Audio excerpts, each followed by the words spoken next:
The way that we typically build houses hasn't changed for 200 years. There's been some marginal innovation around the tools that we use to build houses, but the process that we typically use to put a house together hasn't changed in 200 years. In the United States, it's one of the only, perhaps the only industry where we've actually seen a negative innovation growth since the 1960s. Hey folks, before we get started with the show, I wanted to offer you the chance potentially of a lifetime. If you're looking to get your brand in front of the boldest thinkers in business, this is the place to do it. The UNLEARN podcast is downloaded in over 85 countries with a growing audience of over 100,000 listeners per month. That includes C-suite leaders, startup founders, and executives from Fortune 500 companies to scaling startups. We're ranked in the top 1% of business podcasts on Spotify and Apple across multiple regions. But our listeners just don't stream, they stick around, with 85% completing the entire show on their first listen. If your brand wants to align with bold ideas, breakthrough thinking, and a global audience that's not afraid to challenge the startup quo, get in touch. For the first time ever, we're offering sponsorship opportunities on the show, and we'd love to have you with us. Enjoying the podcast? Don't forget to subscribe and follow us on YouTube. This way, you won't miss any episode, and it greatly supports our podcast. Welcome to the UNLEARN podcast. Today we sit down with John Avrett, a former US Air Force officer and diplomat who's embarked on a mission to revolutionize the housing industry through his startup, Hive Modular. Founded in 2023, Hive Modular specializes in luxury modular homes that are built in controlled factory in a setting of Cavite in the Philippines, and then transported and assembled on site. Now, John's journey into modular housing began in 2012 when he was captivated by a smart home exhibition in Chicago's Museum of Science and Industry. This fascination grew over the years, culminating in him establishing Hive Modular. Drawing on his experiences in the military and as a diplomat in service, particularly a tenure of head of the US Embassy Trade and Investment Unit in the Philippines, John recognized that the country's potential as a manufacturing hub for modular homes was massive. So Hive Modular homes, such as the Casilla 145, are designed aesthetically pleasing and structurally robust, that they can withstand conditions like typhoons and earthquakes. I've had the pleasure to actually go inside one of these homes, the very first prototype that John and his team built and then deployed in the most populous pedestrian street in central Manila. It was amazing to see someone take an idea from a drawing board into a physical manifestation in a place. In this episode, we'll explore John's transition from diplomacy to entrepreneurship, the challenges of introducing modular housing, and what he aims to do and where he wants to go with Hive Modular and their innovative solutions. So let's get started for where it all began for John. The singular event that really kind of motivated me to pursue these challenges seriously was a visit to a museum way back in 2012. Was actually preparing to defend my graduate thesis and took a weekend off to go visit a friend in Chicago, and happened to have a day to myself and was visiting the Chicago Museum of Science and Industry. It's a pretty good museum, that one. It is, yeah. And at the time, there was an exhibit right in the it was supposed to be a temporary exhibit, but they have since turned it into a permanent one. There was an exhibit there called The Smart House, and it was all about modular and prefabricated construction. And, you know, I was preparing for something very analytically rigorous to sort of defend my graduate research. And so I was always already in this headspace of just being a little bit open and intellectually curious. And, you know, sort of unexpectedly, I just became captivated by this exhibit. You know, I spent probably 4 hours walking in every sort of nook and cranny of the model home that they had set out there. And it was really the first time that I'd seen an example of a prefabricated home. And then at the same time, the first time I'd seen sort of what the impact of that could be, both from a sustainability, affordability, buildability, precision perspective. And yeah, I remember just being so enamored with the idea of prefabricated construction. It wasn't really something that I had been previously exposed to. And I remember after that day, after that visit to that museum, I remember thinking, wow, this is something I would love to apply my skills to at some point. Like, what an important problem to solve, and problem of housing and sustainability, urbanization. And so that was when the seed was initially planted for me back 2012. So that's, almost 15 years ago. And yet I stayed in my engineering job, worked as an aerospace engineer, and then got this opportunity to become a U.S. diplomat, focused on international trade, investment, science and technology issues. And it was a really great experience. From working as an engineer, I was actually also in the U.S. Air Force at the time. So I was an active duty Air Force officer, but my job was as an engineer. It's kind of an interesting assignment, actually. Happy to chat about that if you want as well. But I went from a very technical engineering job to international diplomacy, and had the opportunity to live and work around the world. So spent time in Latin America, the Middle East, and ultimately came to the Philippines, which is where I still am today.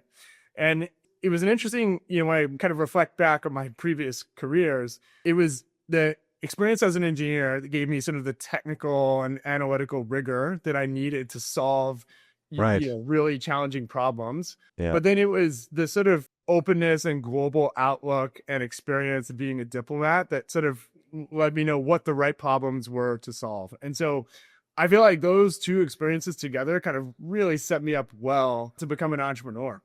Yeah. Because, I'd seen a lot of the world. As an engineer, I could speak the language of many of the sort of technical companies that I was talking to. And so that's ultimately kind of what led me to sort of take the jump to become an entrepreneur. And the prefabricated construction space is just one that, like, intellectually to me has always been interesting. The fact that, it's not a new industry, yet no one's really figured out how to crack it at scale. I think that challenge was alluring to me. And so, yeah, that's in a nutshell kind of how I went from my sort of previous profession and decided to leave that behind to pursue this risky, startup endeavor. Yeah, no, it's an awesome story. Like you say, this opportunity, if you will, to sort of see the world, especially through the eyes of a diplomat, and understand different sort of systemic problems in different countries dotted around the world. And I feel like it's a qualitative sort of learning journey where engineering is such a quantitative type of art, it's such precision. So it's really fascinating then, when you find these stories of where people, have sort of been through different incarnations, if you will, like studying to be an engineer inspired by your family, this opportunity to spend time and be inspired by a sort of home that you visit in Chicago, sort of the home of architecture, really, I guess, in North America. That's right. Like to me. That's right. And Yeah. and then how that has fed forward into both your diplomatic life and now as an entrepreneur. So for many people then who maybe this might be the first time they're hearing about the idea of modular homes or creating sustainable homes, right? I'm Irish. There's a massive housing crisis in Ireland. It's probably the number one topic that people continuously talk about.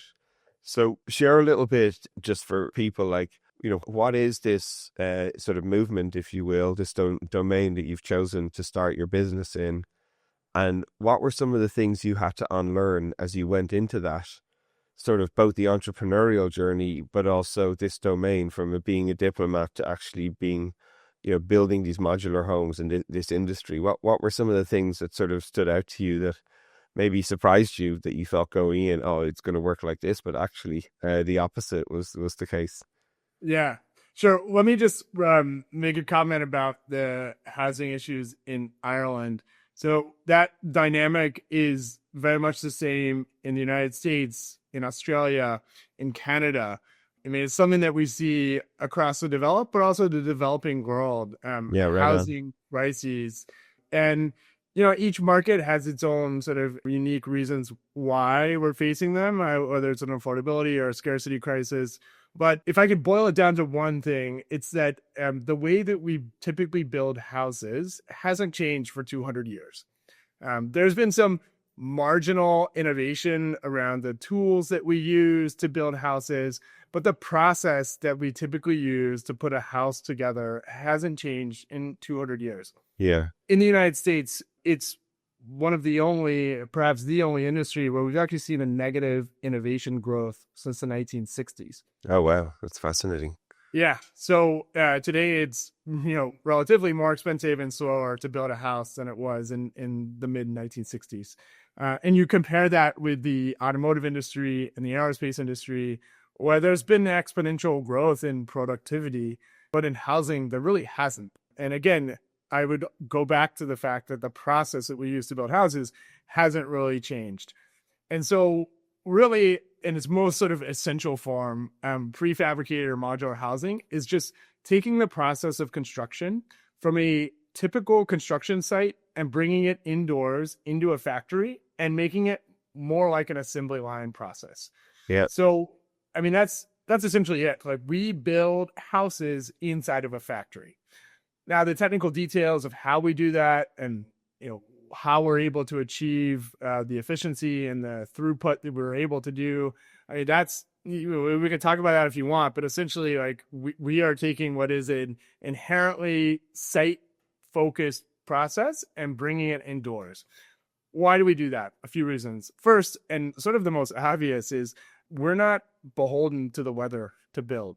Our factory is based in the Philippines. I live in the Philippines. As some of your listeners may know, there's a dry season and a rainy season here. And during the rainy season, it rains a lot. Like Now, buckets, yeah. Even more than Ireland for anyone who doesn't believe us. Yeah, absolutely. And on a typical construction project, during the rainy season, and especially in certain areas where it rains a lot in the Philippines, work stops. But for us inside of our factory, we can continue to build. So, I mean, just for that reason alone, we're able to build when others can't. Beyond that, like, the process that we use to build the houses is much more similar to a manufacturing process than it is construction. That's an important distinction. I mean, that's sort of my value add as a founder. I came out of the aerospace industry. I have an experience with high-tech manufacturing. And so that's sort of the knowledge and the skill sets that I bring to the table. And it's something that right now at least differentiates us in the Philippines, because we're the only ones doing this in the particular way that we're doing it. To your question about what did I have to unlearn to get here, I'd say the biggest one is around risk. So I would say by my nature and also by my professional choices, I've always been relatively conservative when it comes to taking risks. Not necessarily socially conservative or anything politically conservative, but just conservative in terms of how I live my life and what most people choices are. I make. Absolutely, yeah. I've got a family, a wife, 2 young kids. So yeah, perfect time to start a business. Absolutely. Yeah, exactly. Coming out of a global pandemic, Yeah. So one of the things I really had to unlearn, and there was a few resources actually that kind of helped me get there, a few people specifically that helped me get there too. I had to think about risk a little bit differently and really had to start thinking in terms of expected value instead of sort of the most probable outcome. And once I started thinking about things in terms of expected value, it made it easier for me to warm up to the idea that, wow, there could be a very big payoff for this. And, I'm not getting any younger, and I am sort of at the peak of my skills and experience. So if I am going to do this, like, now is probably the time to do it. Yeah. So yeah, I think unlearning that sort of ingrained conservatism that I've used to sort of guide my life up to this point was helpful in guiding me to this point of taking a big risk to start a company. I mean, it's something that every entrepreneur, including yourself, has done before, but I fully believe now, being, over 2 years in, like, that risk is part of the process, and you can't really do it unless you really dive in with both feet. So right on. It's scary and harder, 10 times harder than I ever thought it was going to be. But I also think that, like, I'm really grateful that I did, take on that risk head on. Yeah, no, it's amazing, right? And as you say, until you really do it, you never really know how it is. And then yet again, in many cases, now that you know, you're almost like, how the hell did I ever take this risk? It's special. But talk to me more about the production process, right? So, obviously, one of the books I wrote was Lean Enterprise, hugely inspired by the Toyota production system, right? So, instantly, when you were talking about this idea of productionizing, home development, like my nerd alert is just like firing left, right, and center, right? It's like, yes, actually, that's it. It's like, when you start to create a production facility, you can start to look at automation, you can start to look at reuse, you can start to look at economies of scale, like all of this great stuff, And I remember one time the first time I ever went to Japan, I was able to convince my wife that we should go to Toyota City in Nagoya in Japan so I could look at the Toyota factory where they built cars. Like, if you can imagine as anorak as that gets, like I was like, yeah, I'm nerding out watching these people build cars on this system. But again, what always had blown me away is that they had automated this process, right? A process even, from the 80s onwards, where they've continuously improved and optimized throughput, less human intervention, higher volume and velocity of creation, right? Which to me, whether that's a software business, it lives on a production system in terms of software, right through to this idea of applying those principles to home development. So, tell us a little bit about like, what are some of the fun things about building a house when you're creating the production line? Like, I keep Yeah. thinking, like, I'm dreaming that you're on like an automated, like these different things are moving through the factory and someone's putting windows on and so talk a little bit, because specifically you're doing modular homes, which are reusing items like shipping containers, or they're designed in a way that they can be modular and rebuilt in different forms. Again, which to me is just like, it's Toyota production system meets Lego, basically. Yep. Like, that's what I keep thinking in my head. So Yeah. tell us about some of the like fun parts and challenges really of doing modular home building that make it unique and yet often these huge performance improvements.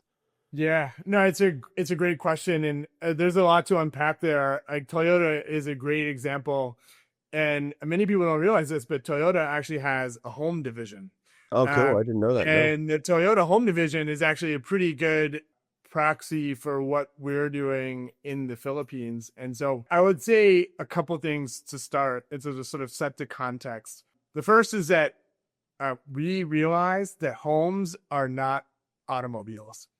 And, I think this is something that we talk a lot about on my team. We have a very, world-class architect who's leading our design efforts.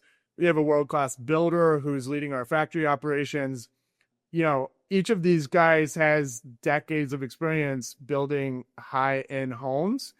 And now that we're building them in a factory, like, we're really trying not to lose that sense that a house is something special.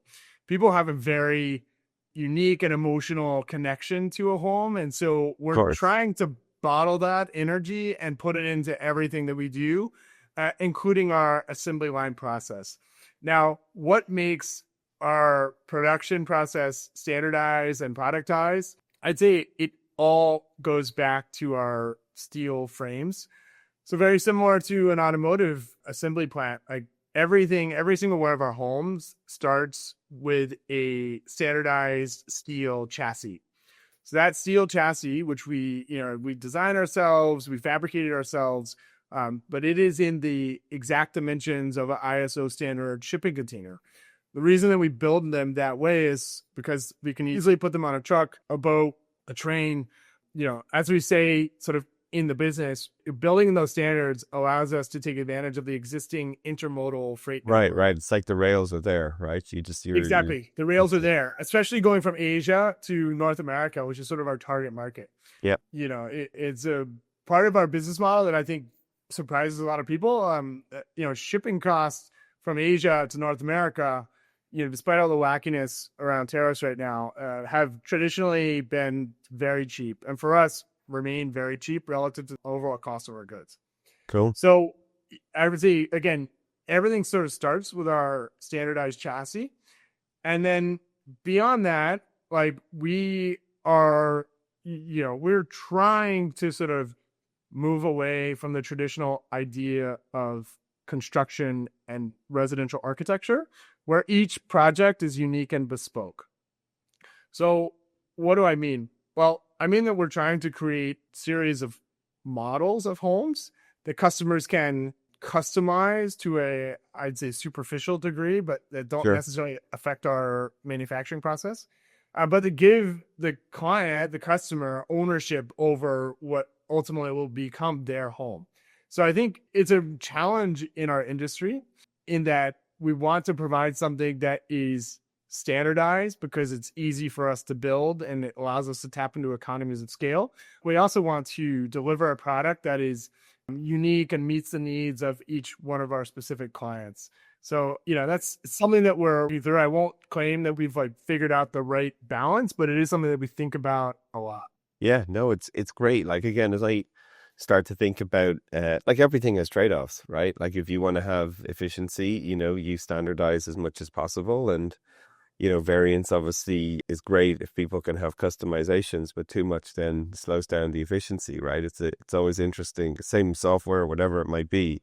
One of the reasons a lot of these new software tools that are sort of no code development is it allows non-engineers to like build things, and you get this, I know, opens up the opportunity for more people to use the tools. But for me, then I'm just sort of thinking like, got this production process going. I was lucky enough to, at the start of the year, you had one of your prototype homes, which was amazing, like in the main sort of pedestrian area of downtown Manila, where people could sort of walk around. And I just thought it was amazing because I got to see the process of, visiting you in the factory, seeing like the shell, if you would call it that, of where it literally looked like a shipping container, and you explaining to me, oh no, this is going to be a home, and I was like, okay, this is going to be like a magic trick, and then like getting then to see the finished product, like in its place, with people walking around and like everything kitted out from showers to bathrooms to like a real home. It felt like a real home. Yeah. Which was amazing to sort of see that process come about. So now that you're in this mode now where, you're starting to help people see it, they see the product in action, they can use it, you're generating sales. It's an amazing story, right? So, what have you learned, if you will, about the modular home industry, maybe that you feel might need to be unlearned, having sort of spent time in it now? Because a lot of the novelty, I think, always comes when people from different domains go into a Yeah. cross sector, and Yeah. then they're sort of like, why are the walls there? Or why is the door put here? It's like, and you get this sort of multidisciplinary, if you will, innovation happening because, you're leveraging your expertise from different domains. So what are some of the things that have sort of stood out to you, if you will, about that modular home industry? And that you'd share with the group? Sure. Yeah. So I would say two things. The first drives our business model, and the second keeps us up at night because it's a challenge that we're consistently trying to think Yeah, through. great. So the first kind of main takeaway is that even inside of a factory, building a house is a labor intensive endeavor. Yeah. And we're working to automate as much as we can, but because of the way that we build houses, even on an assembly line, it's very labor intensive. It's that kind of drove our business model from day one. It's why we looked at the Philippines as setting up a manufacturing operation for a business. Fun fact for your listeners, the world's largest prefabricated home factory is actually already here in the Philippines. It's owned and operated by a Japanese company. They build houses here and they export them to Japan. Oh, great. So you can look this up over a pint of beer in the Guinness World Records. Yeah, great. There is, in fact, an entry for this factory in the Guinness World Records. And so, I mean, it's labor intensive and it really requires the right type of labor. So we do a lot of welding, and we're fortunate that the Philippines is home to some of the world's best welders. Right. It's again like all of this went into our market research when we were thinking about like where to locate our factory. I was already here. I had already had a lot of good access to the Philippine private sector as well as other multinationals that were doing business here. I got to visit more factories than I could count when I was still working as a diplomat. Yeah. And it was that experience that really exposed me to sort of where the Philippines could be positioned in terms of comparative advantage. And this industry was sort of clearly one where there seemed to be a compelling comparative advantage. The second thing that I've learned and that kind of keeps us up at night is that our business specifically is a very product-driven business in an inherently project-driven industry. Yeah. What do I mean? Well, it's very easy for us to standardize our modular homes inside of our factory. I mean, like we can and do literally turn them out on an assembly line. They're beautiful, they're well made. But what is never standardized is a client's site and the conditions in which we're, shipping to. Oh, yeah. Yeah. Yeah. It's a challenge. Each client has a unique, conditions around their project that, just kind of make it difficult for us to standardize that part of the process. The sort of fronting, absolutely. Yeah. the building part, easy to standardize, easy to reach economies of scale, but then sort of the logistics and the installation part and the site work is much harder to do that on. So I think there's a lot of opportunities in that field to sort of think through how we can do that better. I'll say, as a company, the reason why we started with small single family homes is because we knew that would be a relatively easy way for us to demonstrate our construction system. Yeah. And system, I mean, built in a factory using ISO standardized dimensions for our frames.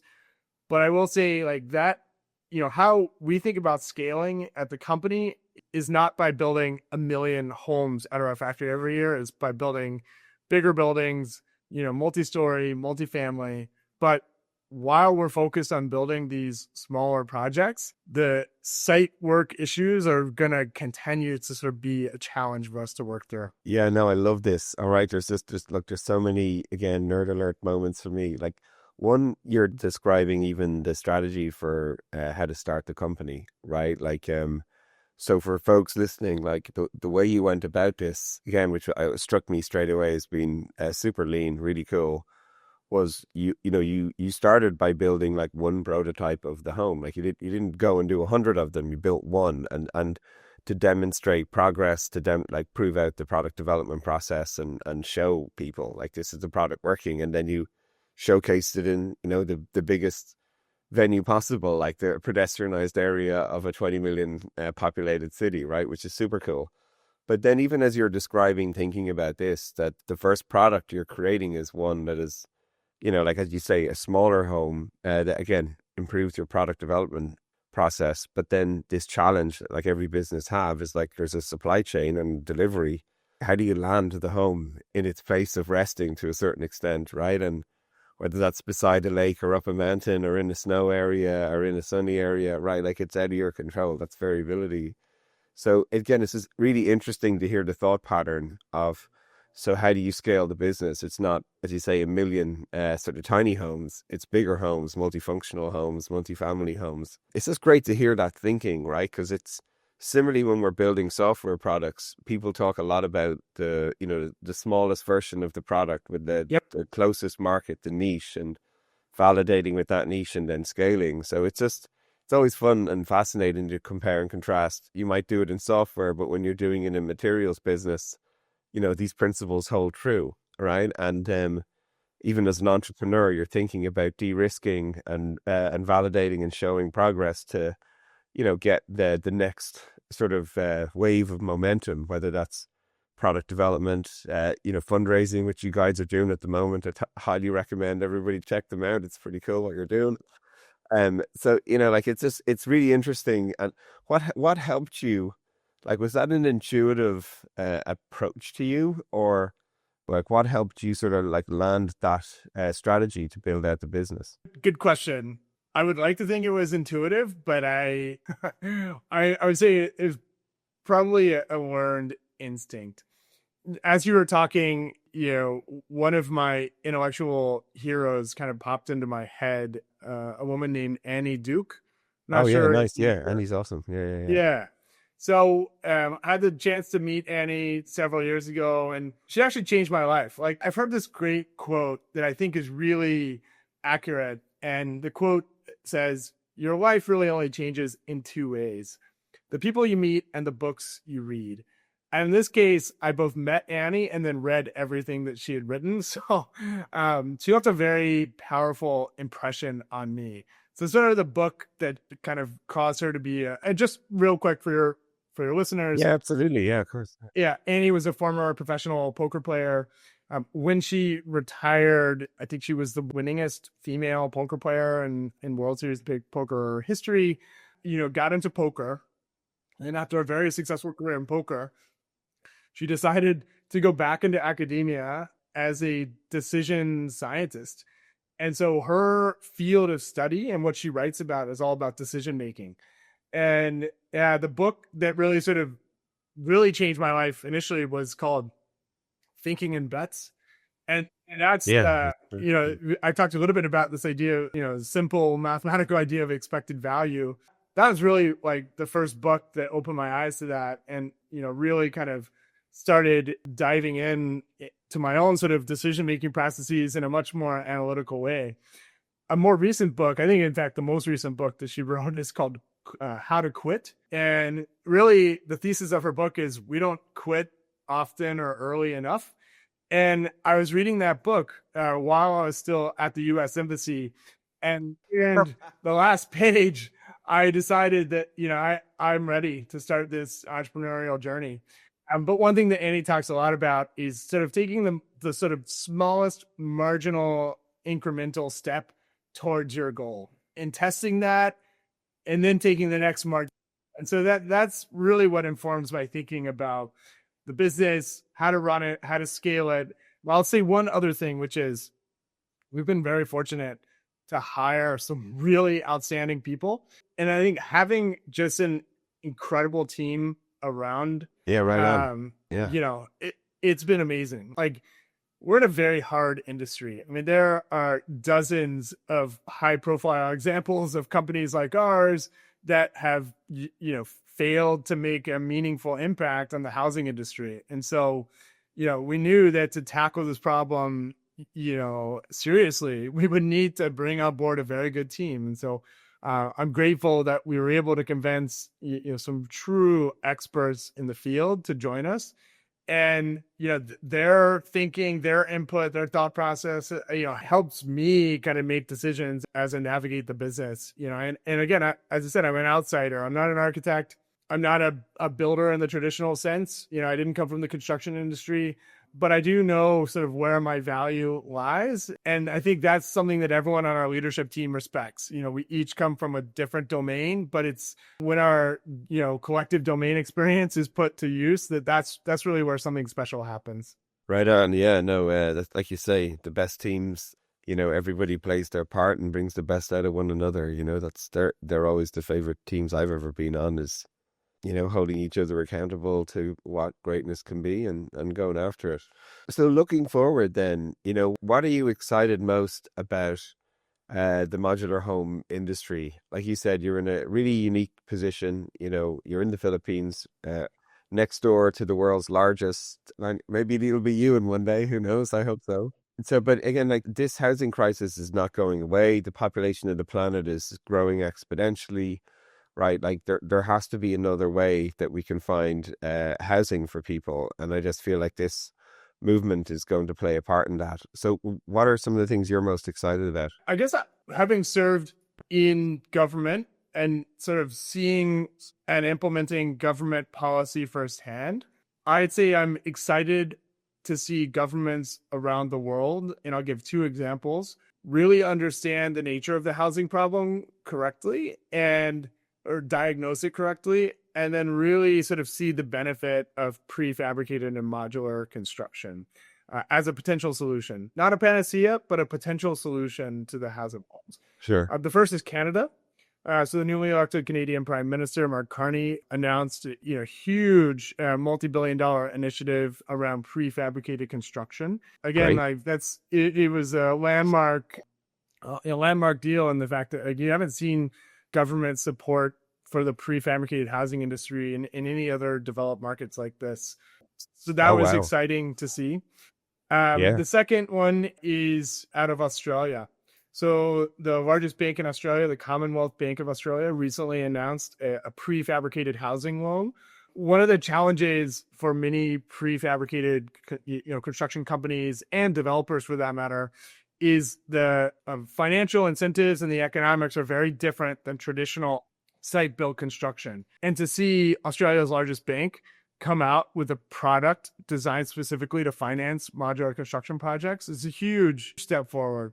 And so I'm excited to see examples like that from developed countries, developed economies. I've heard a little bit of talk from the United States about doing something similar. Again, housing was the second most important economic issue in the recent elections in the United States. So incredibly important issue. Housing costs in the U.S. I was just listening to something this morning. Median home prices in the U.S. are 25% higher than they were pre-pandemic. So that's not that long ago, 5 years. And, what's driving that increase in cost? Well, it's complicated, but, two big drivers, which are directly relevant for us, are the cost of labor in the United States, cost of construction labor. There's also a scarcity of construction labor, so there's dynamics there. And the second is materials costs. So you've seen materials prices increase across the board.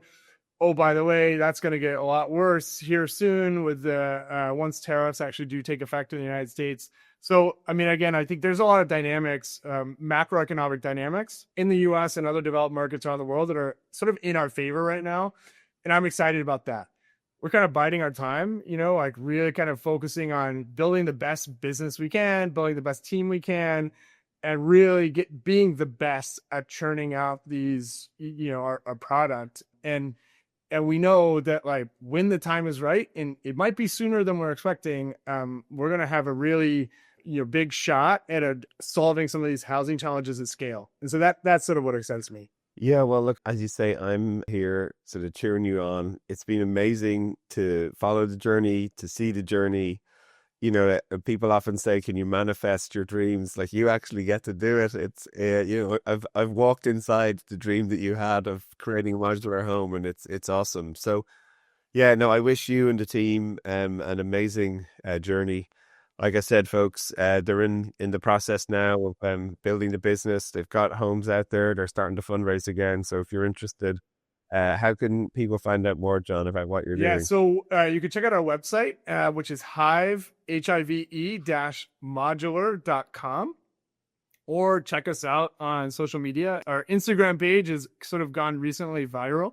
So yeah, you can check us out at hive_modular on Instagram. Cool. All right, we'll put all that stuff in the show notes, folks. John, again, great having you on the show. Thanks for sharing.